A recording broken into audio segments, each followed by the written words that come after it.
Welcome to Beyond Better, a podcast that explores a simple but profound idea.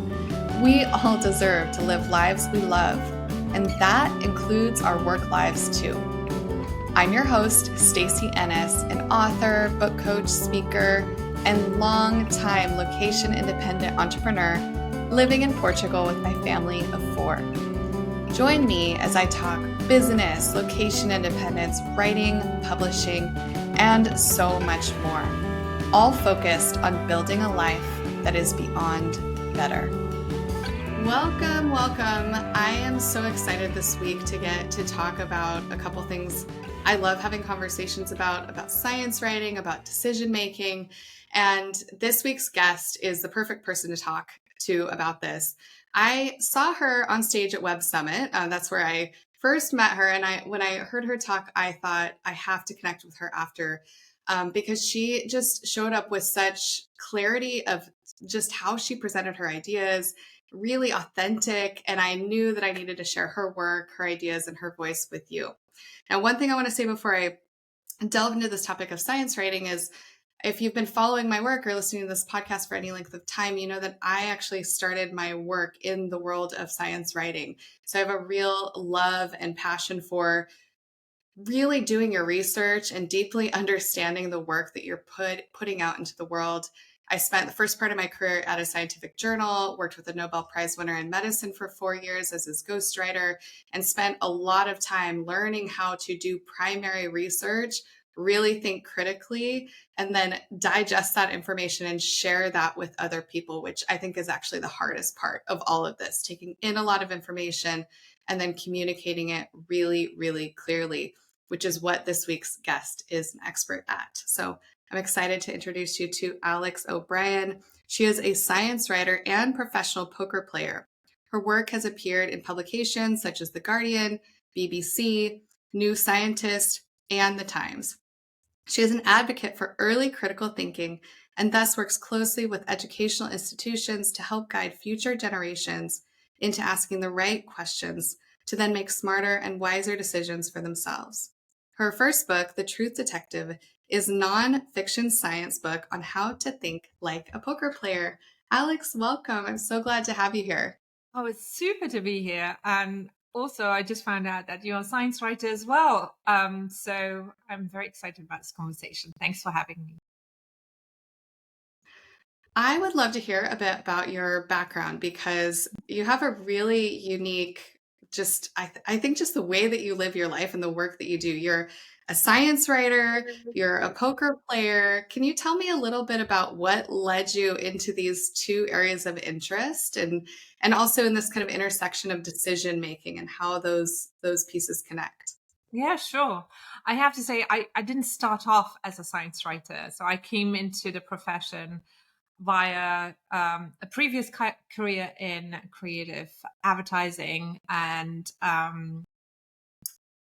I don't want to call it a midlife crisis, but I think I came to a point in the career where I had done everything I wanted to do with it. And that it was my husband who said, "You're a really good writer. I think you should write full time."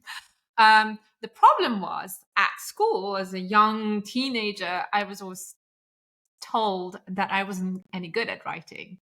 And I went to a really elite school. I grew up in Germany and I wasn't one of the smartest kids. So naturally, I completely discounted going to science, anything to do with science, because I didn't think I was smart enough even for that. But my love for science was always there. And even through my career in creative, where I was actually writing about the intersection of consumer behavior and science, how one is directing the other or influencing the other. And I love that. All the Venn diagrams that have science in them is very exciting to me and engages me mentally. So much so it's really fun for me and exciting to learn about. So I then quit my job and then did a few writing classes at Stanford University. You know, as a German, we'd like to know. I'm joking about this, but I'm serious. we need to have certificates to say that we are able to do something. So unlike in the UK, where a lot of things are merit based, I mean, there's something to be said about that too, right? You can progress much quicker here in this country if you show that you're willing and able. In Germany, you have to go through the steps. That's maybe, also good in different things. So I started writing, and then poker came sort of halfway through that career, when through another friend of mine who is also a writer, I found out that she was playing poker, and I asked her to teach me. And then she taught me how to play, and I fell in love with the game. And then as I studied it more and more, I realized, again, there's a Venn diagram here that was just so exciting. There was so many overlaps, and it was so exciting and so what's the word, new in many ways, sort of approaching sciences from a poker player's perspective, that I felt like I really wanted to write about that, and that's how that came about.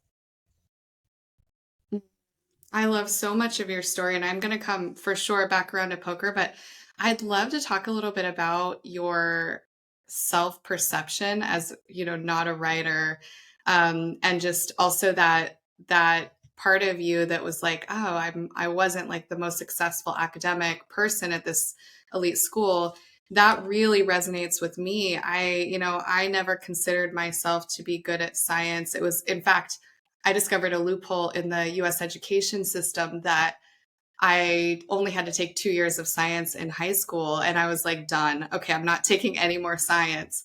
And it's interesting because I think it, for me, really approaching writing and science together, and learning that it doesn't have to be out practicing the science, but actually being able to take in, analyze, and translate that for other people to be able to understand, was a whole other orientation to the world of science that I found really exciting. And also that process of vetting and really digging in and saying, okay, well, the study revealed this thing, but let me understand what a good study is, and how do I, how do we evaluate that, and how do I interpret this? That's this whole other area that's so different than I think we're exposed to as children. But what I find really cool when I listen to your story is you were able to overcome that self-talk, that inner, that kind of identity piece that you held. How? I'd love to hear a little bit about that journey. I think a lot of it was driven by passion, and then also by the understanding that actually the limitations that I thought were in my way were set by other people, right? Those limitations I don't need to adhere to. I can push through those. And I know I'm not a naturally talented person. I always say that. Things don't come easy to me. I have to work really, really hard even with poker. I have to study 3 times as long to achieve the same results as somebody else, for example, that is extremely talented. But I can work hard. And what made it easy for me was this absolute love for science and how the world works, and who makes these amazing, comes up with these amazing researches and innovations and inventions. I love that, because if you think about life a bit too much, it kind of messes with your brain, like, why are we aging? Why do we need water? Why don't we get emotional? And why do we die? And then what happens? And how is it that I don't remember being born? Like, but the fact that there's so many people out there that are investigating these big ideas, finding some answers, and I get to speak to them, and I get to have an insight into their thinking, into their days, and share their incredible work that helps us a little bit about, okay, this is humanity. This is life. I find that purposeful and very rewarding. And yeah, I think I've always been a person that questioned a lot and that was curious, and that curiosity stays with me. I've always said I will never become a full-time poker player because I just love finding out things all the time and hearing about new research and these really incredible characters and scientists who also push through adversity or keep going, with some like cancer researchers or Alzheimer's, Parkinson's, like those big diseases that affect so many of us. And there are people that day in, day out keep going to the lab, keep looking for answers. And those are the ones that really inspire me. And if I can play a teeny tiny role in spreading their work and, introducing their work to a wider audience, how lucky am I? Oh, I love that orientation to the world of science. And I would often, a lot of times people would ask me back when I was a ghostwriter for this, especially when I was working with the Nobel Prize winner that I mentioned earlier, and some of the other like high profile people I would work with, they'd go, "Oh, aren't you like, isn't it hard for you to use your craft and have it come out with somebody else's, name attached to it?" And I would always say no, because actually I'm bringing my talent and skill. I have spent my whole life developing this one skill and craft. This person has spent decades of their life studying a molecule. Of course, they're not going to learn how to write a book or have the time and energy to craft, like learn this craft of writing. So I love that you're able to bring this skill of writing and further science and the communication of what's being discovered in the world of science. One of the things that you talk about in your book is how a lot of people don't really understand how scientific inquiry works, how we are constantly, I mean, really in science, like the big S science, we are constantly checking those things that we've discovered and pushing forward our knowledge with new discoveries that are made, right? Through different studies. Sometimes they're hard to replicate. Sometimes we can replicate them and further our understanding in that area. And I'd love for you to talk a little bit about the world of science and how we can apply some of the things that scientific researchers use in their work to help us be better decision makers in our lives. So scientists and poker players are pretty similar. They go through a checklist of questions when they approach their research or project or the poker table, and when they have to make decisions or deviate from a previous strategy. Both scientists and poker players. Scientists will get their answers pretty quickly if perhaps one method didn't yield the results that they expected, but they're not like poker players. They're not deterred by that because they thought that is just a way that they found out it doesn't work. So it gives them a answer to then deviate, adjust, and re-engage with their process. And poker players are exactly the same. Their losses or failures, they don't take them as, oh, I failed here. They take them as part of the process. They're focused on the process. And scientists are very much process orientated. So they have a lot of similarities there. And in terms of critical thinking, it's, like I said, going through a set of questions, making sure they cover all the angles, and being very methodological in that approach. And you wouldn't expect that from poker players, but they're very much, the approach they bring to the table is very scientific in a lot of ways. And in terms of how we become more like scientists or poker players, is to understand that when we are confronted with a data set or piece of information, that there are a set of questions that you can immediately ask. You don't have to be a scientist or a poker player or a mathematician or a Nobel Prize winner to ask those questions, the fundamental questions. Where does this data come from, or the information come from? What is the source? Is it a reliable source? Do I know this source? What is the sample size? What time was this sent? What was the specific question asked? How many people were asked? What demographic? I mean, the list goes on. You don't need to, but the question immediately needs to be, can I trust this source? And why am I being sent this or shown this information right now at this moment in time? You know, I always wonder, what is it for them? If it's a data set that says, I don't know, 20% of all Democrats will be voting for a Republican candidate this year. Okay, so 20% of how many? What polling company or resource has been asked the question? There's so many things that can come. So that 20% could sound a lot, but 20% of what number? What sample size? And what exactly was the question asked? Was it between Trump and Nikki Haley, for example? Did 20% decide to vote for Nikki Haley or Trump? They're both Republican candidates. So, yeah, I mean, you just need to be in the habit of becoming an interrogator. And that should be empowering you, because you don't have to take that information on if it's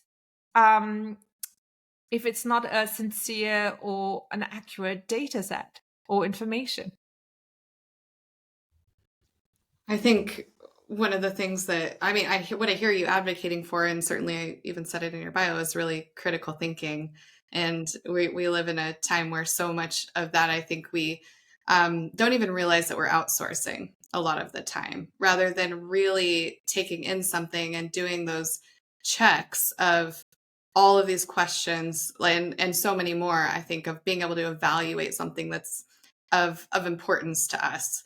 I'd love to now kind of shift into poker a little bit more, because one of the things that's so fun about your book is all of your poker stories.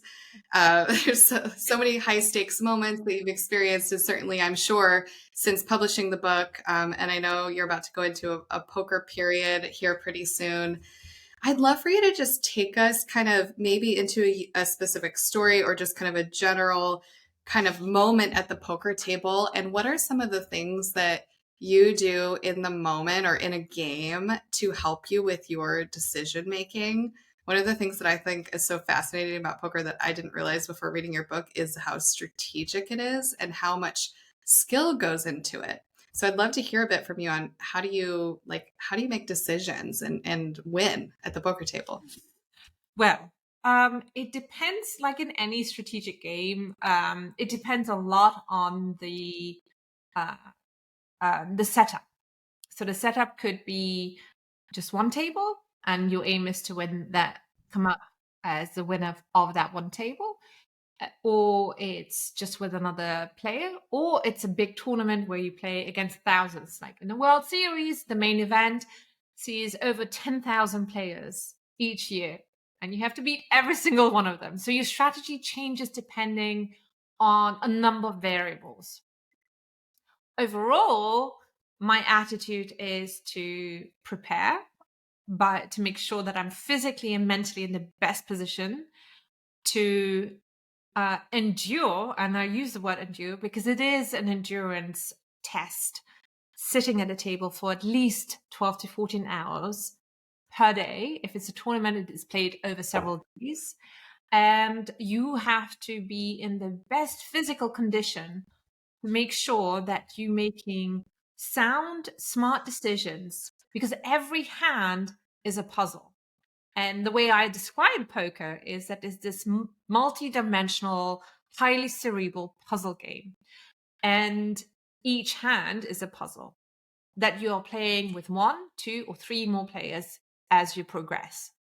And for me, it requires eating well, being hydrated, sleeping, and meditating as well. So it is a lot like any other performance sport, and I do say performance sport or mind sport because a lot goes into assessing every single piece of information that you see at the tables. So whilst in comparison to chess, for example, where all the information is right in front of you because you're playing against a opponent and you both have access to the same information.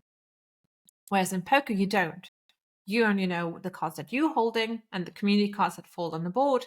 And then you can make assumptions on what your opponents might be holding. Those assumptions are based on mathematically calculated formulae. So each position at the table has a set of cards. We call them a range of cards that position should be optimally playing. So you have an idea of what your opponent might be holding. And based on that idea and assumption, you then optimize your strategies. And that happens every hand. So yes, preparing like an athlete, and it is not uncommon that if you're playing a multi-day tournament that you will be playing between 12 and 14 hours. And just making sure that you are prepared, you've studied, and assessing your opponents. You will soon understand by their playing style even if they are professionals, if they are playing game theory optimally, if they are perhaps aggressive players, if they're even players who don't like women, because that shows as well. So there's a lot of variables you take on board. So, and a lot of information that you can take to then adjust your playing strategy. Wow, it sounds like like a microcosm of all of the other difficult situations that we encounter in our life. We've got the sexism going. We're making assumptions about what other people are holding or thinking. That's sounds very high intensity. I'm sure you've had some crushing defeats, along with some like high highs throughout your poker career. I'd love to take a moment to hear about one of those moments where you thought that you had done everything right, you were prepared for a victory, and then it turned out completely not the way you wanted. And what did you take from that you've been able to then apply to future situations? Oh gosh. So many. I mean, my uh recent play was last year at the UK Ireland Poker Tour in London at the Women's Championship. And I was sort of in the middle of the pack for the entire day and then made the final table and then cruised through to heads up play. So it's myself and another player. And they put the trophy right in front of you in the middle between the two of you. And I really, really wanted to win this trophy. And I had worked hard. Like I said, I recently increased my study time. I'm very self-disciplined. I'm focused. I've been hunting a trophy for a while now. And then I came into that heads up game as the shorter of sort of as the underdog because the other player had 4 times the amount of chips. Then it flipped, and I had the most amount of chips, and it came to the last hand, basically what we call a bad beat. I had the best hand, but you still have to see what the community cards bring, because you have to make the best hands with the 2 that you're holding and the ones that are falling on the board. And basically I lost based on a bad beat because the person opposite me, the opponent, had paired a card and won the tournament, basically. And I came second. And I shed some tears because you were so exhausted. It was 2.5 hours of playing heads up. And it was so, it was there for me to take. But what I take from that is I'm a strong player. I confident at the tables. I know what I'm doing.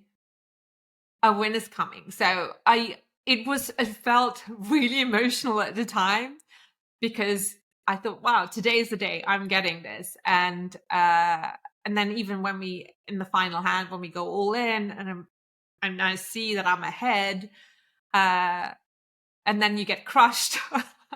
That's the game. You accept it and you move on, and then you go, okay, the next one. And that is essentially what poker players do, right? And the game teaches you not to dwell on failures and focus on those, and to focus on the process, not on the result, and to move on and then start putting your energy into the next thing. And that has been incredibly useful for me in real life too, because you start nurturing that habit and that attitude to life, not just in the poker tables. It kind of is inevitable that you then apply that attitude to everything. So, yeah. It's such wide application. I mean, I was thinking parenting, Oh, yeah. relationships, work things. There's such a wide application to that. I think that the other thing that calls up for me is, I mean, you use the word failure, and I think we have such fear of using that word. Like it's it somehow means we're a failure, but actually what I hear you say as you talk about this experience at the poker table, and I apply this in my own life too. When I have things that didn't go the way that I wanted them to go, call it what it is and learn from it. And, actually, I think those failures teach us more, because if you're always winning all the time, then what are you taking from that? Mhm. Yeah, absolutely. Definitely the repeat, like no other game teaches you failing and like poker, because it's such an emotional way of failing. But and I say emotional because oftentimes you can have the best hand, which the best starting hand in poker is aces, and you are favored to win against any other hand, 90%, 95%. Um, but not 100%. There's always that element that you could lose. And in life too. You can make the best decision in every scenario, but you're not in control of the other person and the other person's decision making, right? We don't live in a vacuum. When you understand that, you become a lot more philosophical and a lot more zen about everything else. And as poker players, you make peace with the fact that losing is part of the game, and that this element of variance where aces will lose 5-10% of the time on a heads up um, scenario, you understand, you accept that, and you're okay with that, and you move on. And that really applies in real life too. And the more you do it, the more, I want to say, desensitized to failure you get. You're more accepting about it. Of course, I mean, there's certain things in life that you are just going to get upset about, but it's the amount of time you spend being upset before you then start, okay, there's nothing else I can do about this. Let's move on. Let's find a different solution. Or, okay, this is done now. I'm okay. I'm okay with it in some shape or form. Yeah, I feel like I'm a lot more. If I had to visualize my emotions pre poker and the way they were oscillating, they would have been very wide ranging before then. Right now, as a veteran poker player, I feel like I'm oscillating sort of very, very minimally. I still get upset. Still, we're humans. We're supposed to show emotions, but they're less prominent or exposed or dominant. Let's put it that way. Yeah. That's such an interesting result of becoming a poker player. It was not what I was expecting to hear you say, but I also heard you bring in data as you were talking through that, right? Because when you're talking through the lens of poker, you're thinking of probability. You're considering I have a 95%, but I still have this 5% chance. But then you also reset as you continue with future games. So much there that can be brought to life. I want to go back to what you said earlier about poker being an endurance sport. Mhm. That made me think about the book writing process because I also think that writing a book is an endurance sport in and of itself.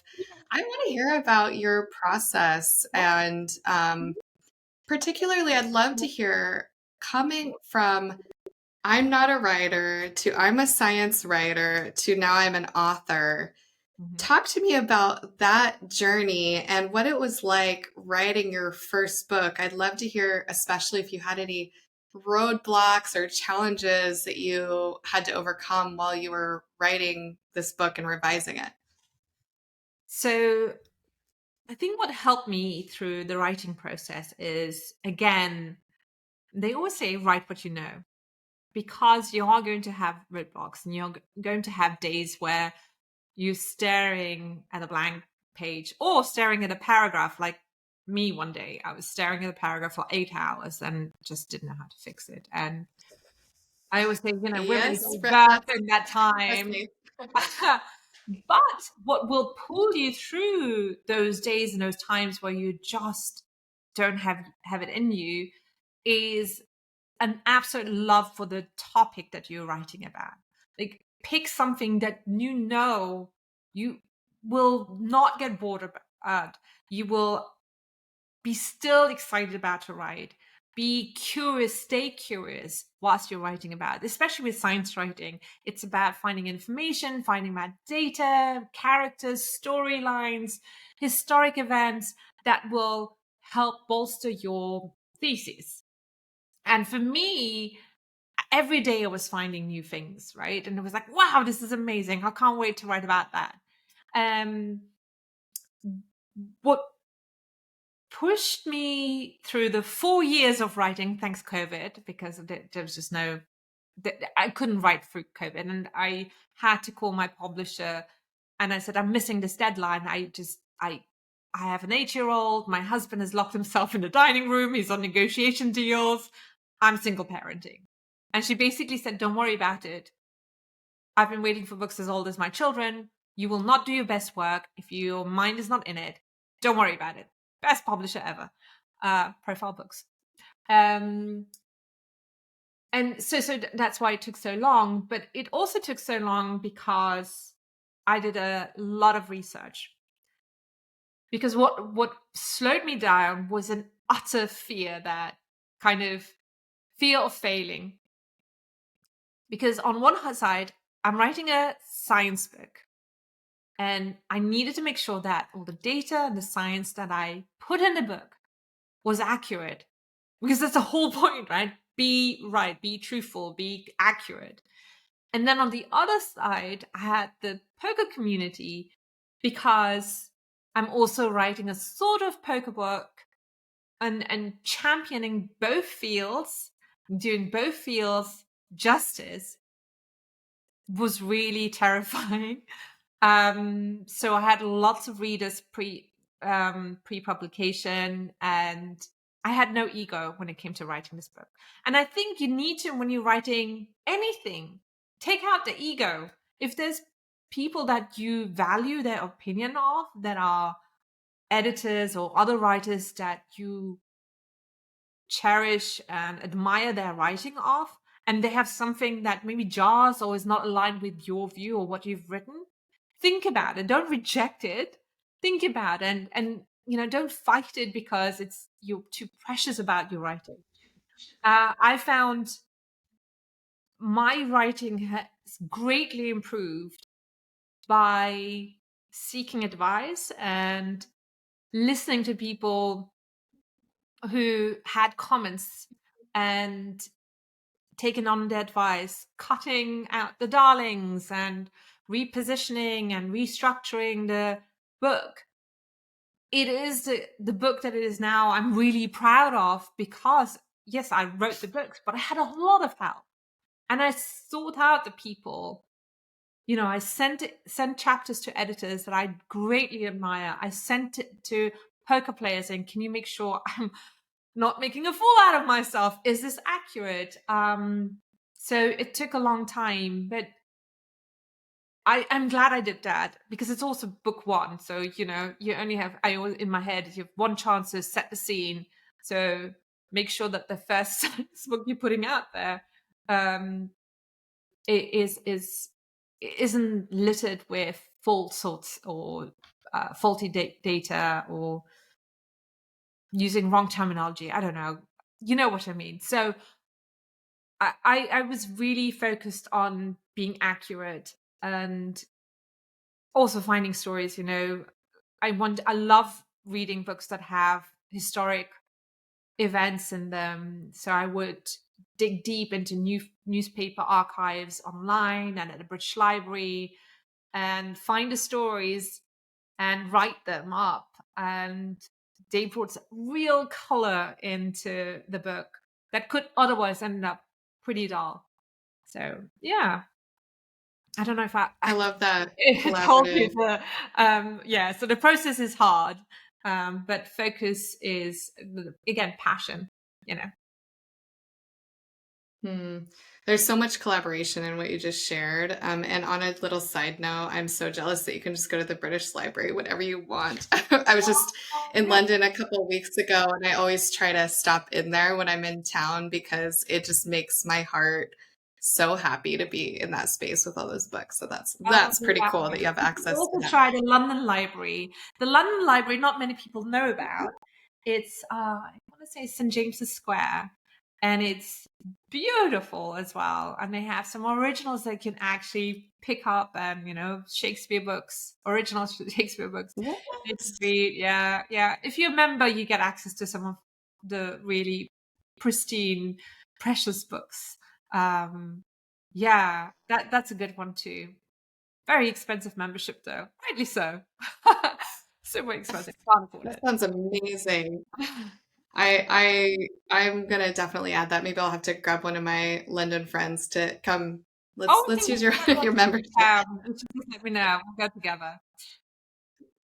That sounds amazing. I want to highlight something that you said in your process that I think is so important for any aspiring author to hear, and that is that you reached out and tapped the wisdom of people that you trust. And I think it's also really important to highlight all the work that went into that draft based on that wisdom and feedback. So many times when we're approaching the writing process, I think, especially for aspiring authors, um, they look at a book like yours, this polished final book that's out in the world that's benefited from all this work, all this expertise, your skilled writing, your editors, all of this stuff. And they look at their draft that's in progress and it's like, comparing apples and oranges, right? And then a lot of that self-doubt starts to come in of like, oh, my book is nowhere near these beautiful books that I'm reading. But I hope that anybody listening to this that aspires to write a book is really hearing all of the work that goes into transforming that from a good draft into a really, really great book. It's an entire team, right? And I think I personally, I've always done that. Whenever I picked up a project, I looked for people that I could collaborate with. And it wasn't about my name being on the cover or on the billboard or anything. If I had an idea that I wanted to see come to fruition, I thought out the people that could contribute. In my case, I'm part of a writers group. So find yourself a group of writers that you can bounce off ideas with or sections and then critique each other's work openly, honestly. That this writers group has been amazing. Most of them have published nonfiction science books, are editors and journalists themselves. So hugely valuable group to have. Also emotional support. We all talk about having bad days and not being happy with the progress and thinking, oh my God, this is never ending. But also understand it's a process, and just plowing away a day at a time and having little milestones. It's never going to be perfect. Like if I look at my book again, I'm sure I'll find things that I think I might want to change, maybe. But you have to just pull the plug at some point and just go, the proposal, this is it. This is good enough. The proposal will change anyway. I'm sorry. The book will change as you're writing it. The proposal is just sort of an idea. Here's the direction I want to go, to give the publishers an idea of what the book is about, what you will be covering, who you will be interviewing, what you will be aiming to leave the reader with as a thesis, as a takeaway um, learning, and then you start writing, and you realize it might take, and oftentimes it does. The structure changes, the direction changes slightly, but it's okay. That is why it's called the writing process. And I think if you sort of think about it, oh my God, I have to write 80,000 words. I've written 500 today. Of course, that is not helpful. Just set yourself realistic goals. Be kind to yourself. This is an incredibly, it's an incredibly stressful process, and self-doubt is always there because you're going to be judged, you're going to be critiqued. Focus on doing the best you can, and just do a little every day, and then send it out to people, and then know when to stop as well, because otherwise you keep writing. I've met a author the other day, or a writer the other day. She's been writing a book for 10 years, and I said, okay, have you sent it out? Have you had others read it to give you the guidance to help you get it to a point where it can go out? Because otherwise you can tinker and tinker and tinker, and yeah. And then it never makes its way into the world so that Right. it can impact readers, right? Right, Which is what you have done with your wonderful book. Alex, I loved our conversation today. I find your book so insightful, and I really appreciate your time and energy. I would love for you to share with our listeners, what are you most excited about right now, and where can they learn more about you and your work? Yeah, sure. Right now, I'm most excited about dedicating myself to winning that trophy and some of these poker tournaments until the summer, and then I'm starting a new book. But yes, on social media, I'm usually quite active on Twitter and Instagram. I will be doing more events towards the autumn, so there'll be speaking tour coming up. But yeah, online, and I hope if anybody wants to have help with writing our ideas, I'm the vice chair of the Association of British Science Writers. We have loads of resources online, how to become a science writer, how to write a book proposal, how to find an agent. And I'm very, very happy if any of your listeners want to reach out to help them with directions as well. So feel free. Oh, I love that. That's such a great resource. And I mean, I think we have a lot of American listeners, but certainly people all over the world.